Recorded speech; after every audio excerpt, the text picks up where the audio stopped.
Audio Jungle.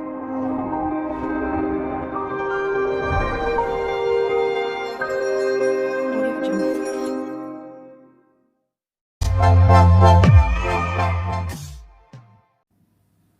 Melati kuntum tumbuh melata, saya merbah di pohon cemara. Assalamualaikum munanya kata, saya sembah pembuka bicara. Bismillahirrahmanirrahim. Assalamualaikum warahmatullahi wabarakatuh dan salam sejahtera. Terima kasih kepada pengurusi majlis yang berusaha Ketua Pejabat Pendidikan Daerah Bacok Encik Haris bin Alias, yang berusaha Guru Besar Sekolah Kebangsaan Bacok Encik Fadil bin Muhammad, yang dihormati Penolong Pentadbiran Puan Zulaika binti Ahmad, Penolong Hal Ehwal Murid Encik Hilmi bin Abdullah dan Penolong Kahanan Kurikulum Puan Aziah binti Manaf, serta barisan guru yang dihormati sekalian. Alhamdulillah, syukur kehadirat Allah Subhanahu Wa Taala kerana dengan izin dan limpah kurnianya kita dapat berkumpul bersama-sama bagi menjalani kursus latihan dalam perkhidmatan yang dianjurkan oleh Jabatan Bahasa Melayu Sekolah Kebangsaan Bacok dengan kerjasama Pejabat Pendidikan Daerah Bacok. Pertama sekali, saya ingin merakamkan ucapan syabas dan tahniah kepada warga Jabatan Bahasa Melayu Sekolah Kebangsaan Bacok dan PPD Bacok, terutamanya Guru Besar Sekolah Bacok dan juga Ketua Pejabat Pendidikan Daerah Bacok atas penganjuran kursus latihan dalam perkhidmatan ini. Penganjuran program ini bukanlah sesuatu yang mudah untuk dilakukan atau dilaksanakan memandangkan kita terlibat dengan kekangan masa. Ucapan ribuan terima kasih juga saya ucapkan kepada pihak penganjur kerana memberi peluang kepada saya dengan menjemput saya untuk menyampaikan ucapan tentang keberkesanan cerpen dalam pengajaran dan pembelajaran PDP Bahasa Melayu. Hadirin yang saya muliakan, kerjasama yang dijalinkan di antara Sekolah Kebangsaan Bacok dengan Pejabat Pendidikan Daerah Bacok merupakan satu usaha yang sangat murni dan terpuji. Kursus ini telah menghimpunkan semua guru bahasa Melayu yang terdiri daripada berbagai-bagai sekolah kebangsaan di daerah Bacok. Seperti yang kita sedia maklum, guru-guru dianjurkan atau dinasihatkan untuk memasukkan unsur yang mengandungi kesusasteraan seperti pantun, syair, seloka, gurindam, novel, cerpen dan sebagainya. Walaupun begitu, penggunaan cerpen amat dituntut untuk digunakan semasa sesi pengajaran dan pembelajaran di dalam kelas. Oleh itu, tujuan utama penganjuran kursus ini adalah untuk memberi pendedahan ataupun penerangan kepada guru tentang apa itu sebenarnya cerpen dan mengapa cerpen perlu digunakan serta bagaimana cerpen dapat digunakan secara berkesan. Perkataan cerpen sebenarnya merupakan ringkasan daripada cerita pendek. Cerita ialah tulisan yang menggambarkan tentang cara kehidupan manusia dalam tempoh waktu tertentu di sesuatu tempat.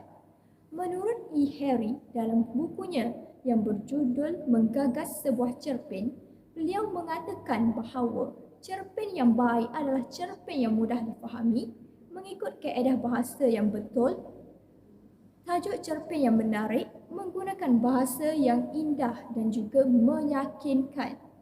Cerpen yang menarik juga menyentuh atau mengaitkan isu atau cerita yang sebenar dan fakta serta menarik. Penulisan cerpen ini boleh ditulis berdasarkan imajinasi, pengalaman hidup sama ada pengalaman peribadi atau pengalaman orang lain, pengetahuan dan sebagainya. Cerpen mempunyai banyak keistimewaannya dan seharusnya dipelajari oleh murid-murid. Cerpen berfungsi sebagai satu medium untuk menyampaikan maklumat ataupun informasi serta pengalaman sehingga pembaca mampu menghadapi dan menyelesaikan masalah kehidupan mereka dengan cara yang benar.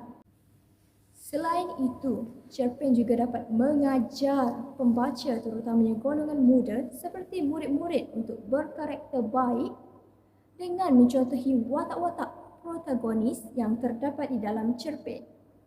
Cerpen juga menjadi salah satu media hiburan para pembaca kerana mengandungi bahasa-bahasa yang indah dan menarik yang sudah pasti dapat memberikan kesan yang menyenangkan kepada mereka. Seterusnya, cerpen ini mampu meluaskan penggunaan kosakata dan dapat meningkatkan daya berfikir seseorang, kreativiti dan juga imajinasi. Tuan-tuan dan puan-puan, pertama sekali, penggunaan komponen sastra bahasa Melayu atau juga dikenali sebagai Komsas merupakan antara teknik ataupun langkah yang boleh dilaksanakan agar pengajaran cerpen dapat diajar dengan berkesan.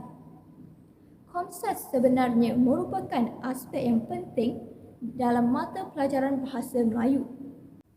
Tujuan utama pelaksanaan Komsas adalah untuk memberi peluang dan membolehkan para pelajar memberikan pendapat, pandangan dan hujah yang kritis dan analitis dalam pelbagai keadaan serta dapat membuat penilaian, tafsiran dan rumusan yang sewajarnya terhadap bahan-bahan yang dibaca. Oleh itu, pelaksanaan dan penggunaan Komsas ini perlu diselitkan ketika guru mengajar murid-murid berkaitan dengan cerpen. Melalui cara ini, murid-murid dapat mengenal pasti sinopsis, tema, nilai, persoalan, watak dan perwatakan, pengajaran dan banyak lagi mengenai sesebuah cerpen yang dibaca. Sebagai contoh, terdapat sebuah cerpen yang amat sesuai untuk dijadikan bahan pengajaran kerana terdapat unsur nilai-nilai murni yang diterapkan dalam cerpen tersebut dan telah dikaji menggunakan teknik Komsas. Tajuk cerpennya ialah Kampung Hati Ayah yang dikarang oleh Ummu Hani Abu Hasan. Cerpen ini sebenarnya mengisahkan tentang seorang anak perempuan dan ahli keluarganya yang tinggal di sebuah kampung yang terletak di Changlong. Anak perempuan tersebut membiasakan dirinya sebagai aku di dalam cerpen ini. Cerpen ini mengisahkan tentang aku yang tidak banyak tahu tentang ayahnya. Dia hanya tahu ayahnya merupakan seorang petani yang gigih menyimpan wang di dalam akaun bank tabung haji. Selebihnya, dia banyak menghabiskan masanya bersama-sama ayahnya di kebun. Ayah juga mengajarnya untuk meracun rumput dan melakukan kerja-kerja yang kebiasaannya dilakukan oleh lelaki memandangkan tiada siapa lagi yang boleh diharapkan selain dirinya kerana adik lelakinya masih kecil. Emak pula sekali-sekala datang menjenguk dan membantu aku dan ayah di kebun kerana dia begitu sibuk menguruskan nursery bunganya secara kecil-kecilan. Hari demi hari berlalu, aku pun sudah mengorak langkah ke alam remaja. Kerja-kerja kebun tetap diteruskan seperti biasa. Ayah pernah memberitahu aku untuk makan sekadarnya hasil tanaman yang diusahakan oleh kami dan selebihnya boleh dijual. Aku menyangka bahawa ayah miskin, lalu berkata begitu. Padahal sebenarnya ayah sedang menyimpan wang untuk membawa kami sekeluarga menunaikan haji. Ayah juga menyimpan wang berjumlah RM30,000 di dalam akaun bank tabung hajiku agar aku dapat meneruskan pengajian selepas ini tanpa perlu bergantung kepada pinjaman PTPTN. Perkara ini baru sahaja aku ketahui setelah aku meningkat dewasa. Tema cerpen ini ialah pengorbanan dan kegigihan seorang ayah yang sanggup bekerja keras dengan melakukan pelbagai kerja untuk menyara hidup keluarganya dan berusaha sedaya upayanya bagi memenuhi niatnya untuk membawa ahli keluarganya menunaikan haji sebelum dia menghadap Ilahi. Cerpen Kampung Ayah ini juga bertemakan tentang kehidupan masyarakat Melayu yang tinggal di kampung yang mempunyai nilai-nilai murni. Antara nilai yang boleh diambil daripada cerpen ini ialah nilai rajin bekerja. Perkara ini dapat dilihat melalui watak ayah yang bekerja keras demi keluarganya. Ayah juga turut mengambil upah dengan mengerjakan sawah bangcan sebanyak 4 petak walaupun sibuk berkebun dan menjaga hasil tanamannya. Watak ayah yang rajin bekerja ini harus dicontohi kerana ayah bekerja keras demi keselesaan dan kebahagiaan keluarganya. Selain itu, nilai keagamaan ini juga dapat dilihat melalui watak ayah yang membuat perancangan untuk membawa mereka sekeluarga pergi ke Mekah bagi menunaikan ibadah haji. Ayah tidak pernah melupakan tanggungjawabnya sebagai orang Islam untuk menyempurnakan rukun Islam yang kelima ini walaupun sudah tidak miskin seperti dahulu. Unsur pengajaran yang dapat kita ambil daripada cerpen ini pula ialah kita seharusnya sentiasa berfikir ke hadapan. Misalnya, sikap ayah yang sentiasa berfikir ke hadapan terutamanya dalam membuat perancangan perjalanan kehidupan keluarganya. Seterusnya, kita juga perlulah menanamkan sikap rajin bekerja di dalam diri. Hal ini dilihat menerusi watak ayah yang sangat gigih dan rajin bekerja. Dia melakukan pelbagai kerja seperti berkebun, mengambil upah mengerjakan sawah bangcang sebanyak 4 petak dan juga turut mengurut. Hadirin dan hadirat yang dihormati, teknik yang seterusnya pula adalah penggunaan bahan perlulah berasaskan teknologi komputer. Perkara ini sebenarnya bermaksud bahan-bahan berkaitan dengan cerpen yang digunakan boleh dipelbagaikan. Sebagai contoh, seorang guru boleh menulis sinopsis cerpen di dalam komputer menggunakan aplikasi PowerPoint, Canva, Microsoft Word dan sebagainya agar dapat menarik minat dan perhatian murid. Melalui kaedah ini, murid-murid akan lebih tertarik untuk belajar kerana sesebuah teks cerpen mempunyai pelbagai warna dan jenis tulisan yang berbeza. Guru boleh memaparkan atau membentangkan bahan pengajaran yang dibuat di hadapan murid-murid menggunakan skrin projektor. Hal ini kerana paparan pada skrin menjadi mekanisme yang sangat berkait rapat ataupun sinonim dengan keperluan dan kehendak murid-murid untuk menjana minda mereka.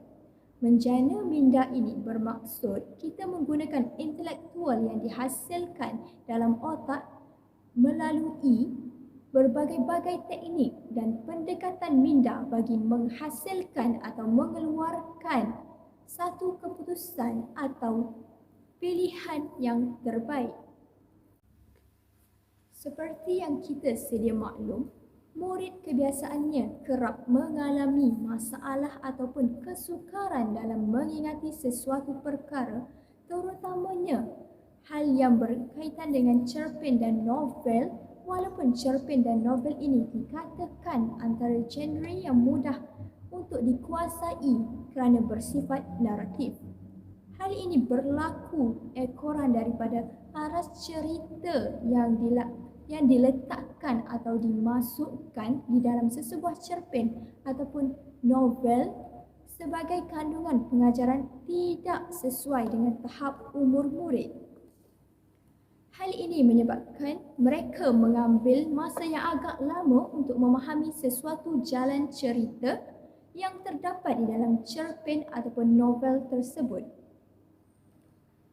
Tambahan pula, generasi pada zaman serba moden dan canggih ini kurang mengamalkan amalan membaca dan perkara ini yang sering menjadi masalah terutamanya dalam dunia pendidikan. Oleh itu, penstrukturan model pembelajaran yang fleksibel untuk pengajaran cerpen dan novel perlu diwujudkan. Contohnya, model integratif boleh diguna pakai dalam sesi pengajaran dan pembelajaran PDP di dalam bilik darjah. Model ini akan membantu guru-guru untuk meningkatkan kualiti pengajaran dengan menggunakan pendekatan yang sedia ada. Model ini dilaksanakan bertujuan untuk mengubah cara pengajaran cerpen dan novel seperti mengalami dan menghayati cerpen kepada sesuatu yang lebih menarik. Pendekatan atau model integratif ini juga menggabungkan beberapa pendekatan, strategi, kaedah dan teknik supaya murid-murid mudah memahami apa yang disampaikan oleh guru. Guru juga sepatutnya sentiasa berusaha mengemukakan dan mengintegrasikan idea-idea baharu dalam pengajaran sedia ada agar proses PDP dapat dilaksanakan dengan lebih berkesan dan murid mampu untuk mengaplikasikan dan mengamalkan apa yang dipelajari oleh mereka dalam kehidupan seharian. Antara prinsip dalam model integratif ini ialah guru berperanan sebagai facilitator dan membuka ruang dan peluang kepada murid-murid untuk bekerja dalam pasukan. Misalnya, guru boleh menjadi facilitator dengan memberi arahan kepada murid-murid supaya membentuk satu kumpulan yang terdiri daripada beberapa orang ahli seperti 4 atau 5 orang ahli dalam sesuatu kumpulan dan mereka dikehendaki berbincang dan saling bertukar-tukar pendapat bagi menyatakan tema ataupun sinopsis cerpen yang telah dipelajari. Murid pula boleh memberi pendapat dan mengemukakan pendapat masing-masing tanpa rasa takut dan serba salah kerana mereka berkomunikasi antara murid dengan murid. Hasil perbincangan yang diperoleh oleh setiap kumpulan boleh dibentangkan di dalam kelas. Guru boleh membetulkan kesalahan murid-murid atau menambahkan idea ataupun pendapat mereka setelah pembentangan secara berkumpulan selesai. Selain itu, guru juga boleh bertanyakan kepada murid-murid tentang skema persoalan dalam cerpen sama ada cerpen yang diajar sama ada berunsurkan peristiwa, agama, kemanusiaan, alam, psikologi dan perwatakan serta kemasyarakatan atau kekeluargaan. Hal ini demikian kerana persoalan di dalam sesebuah cerpen merupakan aspek yang amat penting bagi mengetahui apakah perkara yang hendak disampaikan oleh penulis kepada pembaca. Guru-guru boleh menjelaskan kepada murid-murid terlebih dahulu cara mengkaji dan mengesan persoalan di dalam sesebuah cerpen dengan melihat isu-isu yang diketengahkan atau dibincangkan dalam cerpen tersebut. Penjelasan guru juga mesti dikaitkan dengan pengetahuan sedia ada murid-murid dan disertakan dengan contoh-contoh yang mudah untuk difahami. Contohnya, guru memberikan contoh persoalan yang berkaitan dengan perwatakan watak utama di dalam cerpen sama ada watak tersebut memainkan peranan yang baik atau sebaliknya dengan menilai ciri-ciri fizikal dan dalaman serta tindak tanduk watak tersebut. Skema persoalan ini sememangnya digunakan oleh murid-murid untuk mengesan persoalan dalam cerpen. Hadirin dan hadirat yang dikasihi sekalian, seterusnya menggunakan aplikasi Wattpad sebagai bahan tambahan guru-guru semasa mengajar. Aplikasi ini sebenarnya merupakan salah satu daripada web dan juga berbentuk media sosial yang berfungsi sebagai tempat pembacaan dan penulisan karya sastra seperti cerpen, novel, antologi puisi dan sebagainya. Inovasi yang ada pada aplikasi ini dapat membuka dan memberi peluang kepada murid-murid untuk meningkatkan kreativiti dan prestasi mereka semasa menulis karangan. Murid-murid yang menjadi pengguna Wattpad ini juga mempunyai peluang dan kesempatan untuk mencurahkan idea-idea mereka dengan menghasilkan karya-karya penulisan mereka dan tidak dikenakan sebarang bayaran. Wattpad ini juga berfungsi sebagai salah satu medium pengembangan media pembelajaran murid-murid sekiranya dimanfaatkan dengan cara yang betul. Sebagai contoh, murid-murid boleh memuat turun aplikasi Wattpad ini di laptop maupun di telefon pintar. Kemudian, mereka mendaftar di butang pengguna baharu atau membuat akaun baharu bagi membolehkan penggunaan aplikasi tersebut. Dengan cara ini, murid-murid dapat membaca cerpen dan novel pada bila-bila masa sahaja dan juga di mana-mana sahaja asalkan mereka mempunyai jaringan internet yang stabil. Hal ini sudah pasti membantu murid-murid dalam menambahkan penggunaan kosakata yang menarik dan ayat-ayat yang gramatis. Manakala guru-guru pula boleh menulis cerpen dalam Wattpad secara ringkas, padat dan menggunakan ayat yang mudah untuk difahami oleh murid-murid. Cerpen yang ditulis dapat dibaca berulang-ulang kali oleh murid-murid mengakibatkan mereka boleh mentafsir, memahami dan juga mengerti teknik plot ataupun susun atur jalan cerita sesuatu cerpen yang dibaca. Dengan kata lain, aplikasi Wattpad ini menjadi salah satu media untuk murid-murid maupun guru menumpahkan idea dan kreativiti masing-masing dalam penulisan. Akhir sekali, penggunaan kaedah didik hibur ataupun fun learning pada tahun 2011, Kementerian Pendidikan Malaysia (KPM) telah mencadangkan penyerapan kaedah ini dalam kurikulum standard Sekolah Rendah KSSR.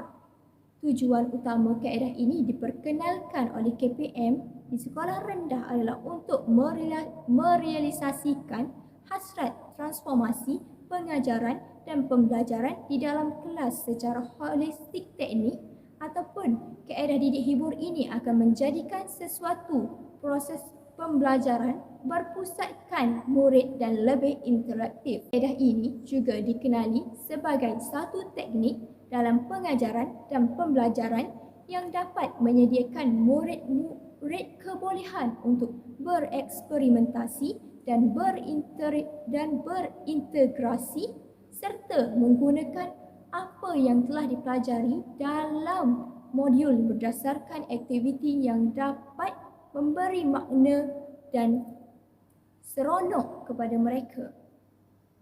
Dalam hal ini, kaedah didik hibur ini boleh ditransformasikan dengan pelaksanaan pembelajaran cerpen menggunakan cara ataupun teknik bercerita yang pelbagai dan menarik.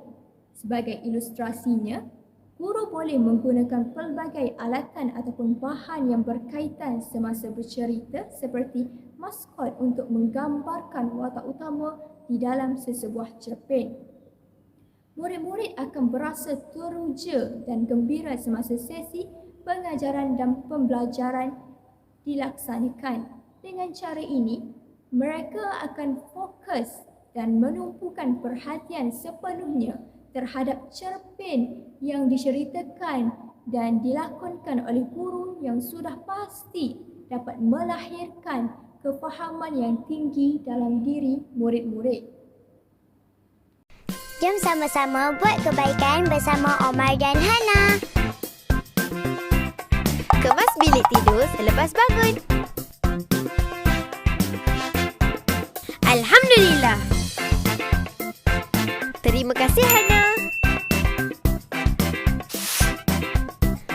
Sapu-sapu laman rumah.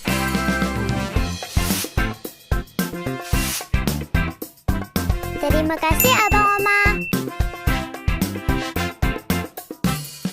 Lap meja dan susun kerusi selepas makan.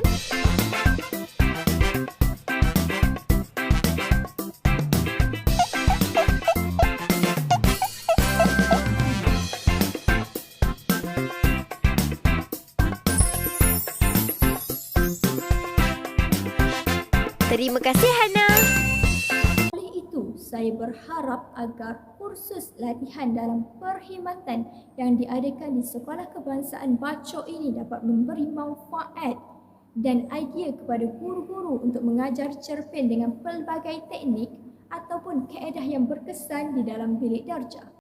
Diharapkan juga teknik-teknik yang disampaikan sebentar tadi akan menghasilkan atau melonjakkan kecemerlangan pendidikan, terutamanya yang berkait rapat dengan kesusasteraan. Saya juga berharap agar kursus ini dapat menggarap pelbagai persoalan dan isu berkaitan dengan keberkesanan penggunaan cerpen.